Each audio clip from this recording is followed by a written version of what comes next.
Good morning friends. मैं एजाज अहमद आपको अपने चैनल हिस्ट्रीनामा में स्वागत करता हूं। आज मैं मेवात के बारे में बताने वाला हूं।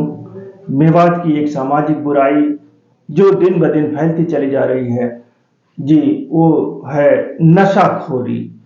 मेवात के लोग, मेवात के नौजवान जो कभी बहादुरी के लिए मशहूर थे, जो कभी अपना जौहर सेना में दिखाते थे, जो कभी खेल प्रतियोगिताओं में अव्वल आते थे, वह मेवात का नौजवान आज नशे की लत में डूबता चला जा रहा है।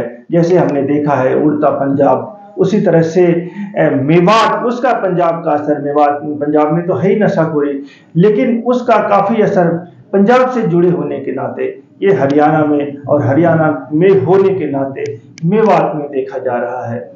मेवात में ये बहुत बड़ी समस्या है, बढ़ती हुई समस्या है, और इस समस्या से लोगों को जागरूक करने के लिए और इसकी बुराइयों को बताने के लिए मैंने जरूरी समझा कि इसमें वीडियो बना करके, इस क्षेत्र में, इस फील्ड पे एक वीडियो बनाकर इस टॉपिक पे मैं लोगों को जागरूक करूं कि ये एक बहुत बड़ी लानत है, यह एक बहुत बड़ी बुराई है जो सिर्फ पतन की तरफ ले जा रही है, जो गर्त की तरफ ले जा रही है।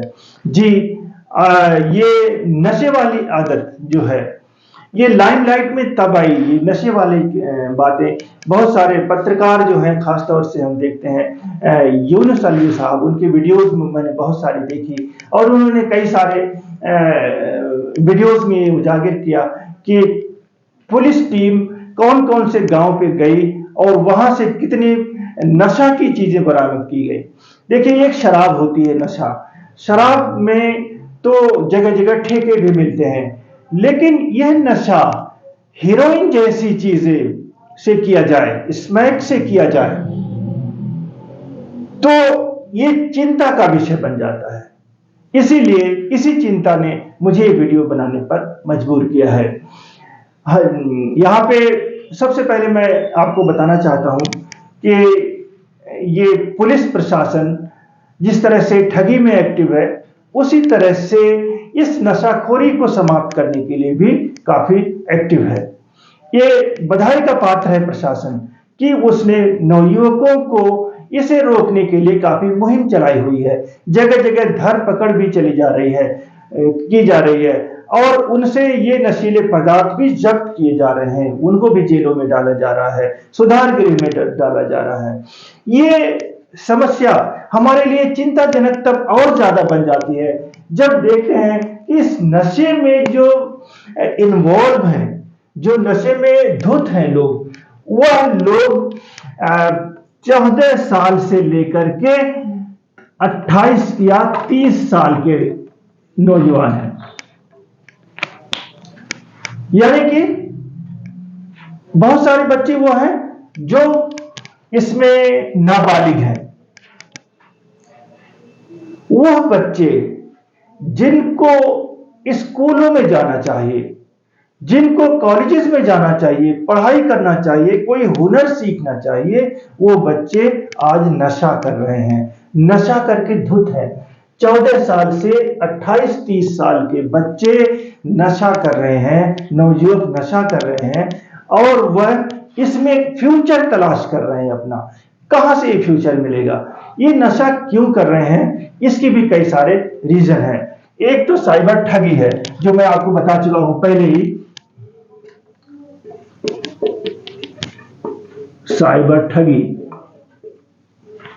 इस साइबर ठगी से इनको पैसा मिल रहा है। पैसा मिलने के बाद जब इंसान होता है, मैंने किसी साहब से पूछा कि यार तुम्हारे पास बहुत बड़ी गाड़ी है, और एक वो उसके गाड़ी में बोतल मिली थी, तो उसने पूछा, उसने कहा कि इतनी बड़ी गाड़ी लेने से क्या फायदा जब साथ में बोतल ना हो। यानी कि एक प्रेस्टीज इश्यू बन गया शराब पीना, कि हमारे पास बड़ी गाड़ी है तो हमें थोड़ा बहुत तो पीना ही चाहिए, इस तरह से। हालांकि इस्लाम में नशा पूरी तरह से हराम है, उतना ही हराम है जितना हराम है बलात्कार करना, उतना ही हराम है जितना हराम है सुअर खाना, उतना ही हराम है जितना हराम है बदकारी करना कोई दूसरी। यह तरह से नशा किया जा रहा है जिसकी इस्लाम बिल्कुल इजाजत नहीं देता है। और हमारे नवयुवकों का इसमें इन्वॉल्व होना, इसमें मुलविस होना, ये एक बहुत बड़ी चिंता है। यह मेवात जो कभी देश का भविष्य हुआ करता था, यह मेवात जिसके लोगों को गांधी जी ने रीढ़ की हड्डी बताया था, देश की रीढ़ की हड्डी बताया था, यानी मेवात के लोग देश की रीढ़ की हड्डी है। यह मेवात के नौजवान जिन्होंने अलग अलग सेनाओं में शामिल होकर के देश का परचम लहराया था, जिन्होंने आजाद हिंद फौज में हिस्सा लेकर के नेताजी के गौरव को और देश के गौरव को बढ़ाया था, उसी मेवात के नौजवान जब नशे की लत में पड़ जाएं तो ये बहुत बड़ी चिंता हो जाती है, चिंता का विषय बन जाता है। इसे रोकने के लिए प्रशासन ही नहीं, सरकार के नेताओं को, विपक्ष के नेताओं को अपने भेदभाव भुला करके, सारे जाति और सारे धर्म के लोगों को अपने भेदभाव भुला करके मेवात में आकर के जागरूक मिशन चलाना होगा। इन्हें स्कूल कॉलेजों से अटैच करना होगा। साइबर ठगी तो रोकनी होगी। साइबर ठगी से इन्हें पैसे मिल रहे हैं, इनके पास पैसे हैं तो नशे कर रहे हैं। बहुत सारे लोग तो लालच में नशा करते हैं। नशा करने की वजह बहुत सारी हो सकती है। एक तो है लालच, दूसरा है मजबूरी, तीसरा है शौक।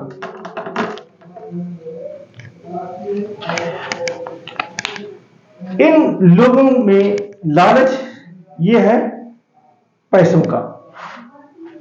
पैसा जब मिलता है इनके पास, तब ये लोग गलत संगत में आ जाते हैं। और गलत संगत, ऐसा मैं नहीं कहता हीरोइन इनके पास कहां से आ रही है, डेफिनेटली कोई बाहर का व्यक्ति इनसे मिला हुआ है। बाहर से यहां से स्मगल की जाती है, लाई जाती है, बड़ी थोड़ी मात्रा में ही हो, इसे लाया जाता है। तो ये जो बाहर के लोग यहाँ पे आकर के इस तरह की चीजें ला रहे हैं, यहाँ के लोग, यहाँ के नौजवानों को बदनाम कर रहे हैं, बदकार बना रहे हैं, उन पे भी रोक लगाने की जरूरत है। यहाँ के नौजुवकों को तरह तरह की लालच देते हैं कि अगर ये तुम धंधा करोगे तो इसमें और ज्यादा पैसा है ना। अब दिन भर रोजी रोटी कमाएगा, मेहनत करेगा, 400 रुपए पाएगा, अगर उसने 1 ग्राम भी हीरोइन बेच ली तो हो गया लाखों को आ रहा न्यारा। तो इस तरह से वो खुद भी नशा करता है, दूसरे लोगों को नशे में इन्वॉल्व करता है। तुम ये नशा करो, फिर तुम इसे खरीदो। तो नशा खरीदना, ठगी करना, यानी कि सारे गलत पेशे वो अख्तियार करता चला जाता है। दूसरी चीज मजबूरी है। बहुत सारे लोग मजबूरी में नशा करते हैं। मजबूरी कैसी हो गई, जैसे सपोज करो आपसे टेंशन है कोई किसी तरह की, आज मैं बताना चाहता हूं, किसी को रोजगार का टेंशन है, किसी को बेटी बहन ब्याहने का टेंशन है, किसी को समाज के लोगों से, दबंगों से बचने का टेंशन है। तो हर तरह का टेंशन उन्हें रात रात पर नींद नहीं आने देता, इसलिए वो मेडिकल स्टोरों से जाकर नशीली दवाएं खरीदते हैं। खासतौर से हम देखते थे गली कूचों में तमाम कोरेक्स नाम की जो मेडिसिन सिरप होती थी, वो जगह जगह पाई जाती थी। ऐसा माना जाता है उससे भी नशा हो जाता था। कोरेक्स तो बंद है, लेकिन उसी तरह की और दूसरी चीजें वो लोग इस्तेमाल करते थे। जब वो बंद हो गया तो शराब पीने लगे। शराब के लिए भी बड़ी बड़ी बोतलें चाहिए, बोतल चाहिए उनके पास, वो देख लेते हैं लोग। इसलिए पुड़िये में छोटी सी कोई चीज हो तो ज्यादा इजी है, कहीं भी रख लेंगे और कहीं भी नशा कर लेंगे। इंजेक्शन लगाते हैं और तमाम सूंघते हैं, क्या क्या करते हैं। तो इस तरह से ये नशा करते हैं और इस नशा से वह अपनी जवानी को तबाह कर दे रहे हैं। जिस जवानी को इस देश के लिए यूज करना चाहिए, जिस जवानी को उन्हें इस कौम के लिए यूज करना चाहिए, वो इस जवानी को इस नशे में बर्बाद कर दे रहे हैं ये चंद लोग। इसलिए तमाम सारे नवयुवकों से मेरी अपील है कि वह पहली बात तो ईश्वर में बस विश्वास रखें, अल्लाह पे भरोसा रखें और अल्लाह पे भरोसा रख करके तमाम सारी बुरी लतों को छोड़ दें। ये नशे की लत एक बुरी लत है और इस्लाम में इसे हराम करार दिया गया है। इस तरह से हराम कारी से बचे। ये हराम कारी जो होती है कहीं भी फलने फूलने नहीं देती है। अगर आप इसके बजाय आप कम खाएंगे, आप इसके बजाय कम में गुजारा करेंगे, पढ़ाई करेंगे, आगे बढ़ेंगे। आज हम ये भी देखते हैं कि मेवात के एक बहुत बड़ा तकरीबन 10% लोग पढ़ाई में या नौकरी में अपना झंडा गाड़े हुए हैं, यूपीएससी क्वालिफाई कर रहे हैं, public service commission, state public service commission qualify कर रहे हैं, एमबीबीएस कर रहे हैं, इंजीनियरिंग कर रहे हैं। आखिर वो तो नशा नहीं करते, वो तो अपने माँ बाप का नाम रोशन कर रहे हैं, वो जज बन रहे हैं, वो इंजीनियर बन रहे हैं, वो डॉक्टर बन रहे हैं, वो कलेक्टर बन रहे हैं, आईएएस बन रहे हैं और दूसरे दूसरे बड़े बड़े पदों पर आसीन हैं। तो वो क्यों नहीं कर सकते जो नशा करते हैं? नशाखोरों को ये मालूम होना चाहिए, ये सोचना चाहिए कि उनके अंदर भी उनसे ज्यादा सलाहियत है, लेकिन उस सलाहियत को वो गलत दिशा में लेके जा रहे हैं। इससे बाज आए। और मैं तमाम सारे मौलवी मौलानाओं से बात करना चाहता हूं, जमात के लोगों से भी कहना चाहता हूं कि ये लोग भी इस बारे में ध्यान दें और जमात में जहां भी जाएं, जहां भी मौलाना लोग अपना जलसा करें, इस मुद्दे को जरूर रखें सामने। और तमाम सारे नौयुवक जो नशा करते हैं या नहीं करते हैं, उन लोगों की काउंसलिंग करें, उन लोगों को बुला करके, उन लोगों को बिठा करके बताएं, अच्छी बातें बताएं, सामाजिक बुराइयों से उन्हें सचेत कराएं, उन्हें बताएं मेवात का गौरव क्या है। हम तो अपने क्लासेस में बताते हैं अपने स्टूडेंट्स को, लेकिन डेफिनेटली तमाम सारे नौयुवक हमारी क्लास में तो नहीं आ सकते। इसलिए जितने भी हैं हमारे स्टूडेंट्स भी, वो दूसरे स्टूडेंट से कांटेक्ट में आकर के इस नशाखोरी की लत को छुड़वाएं किसी भी तरह से।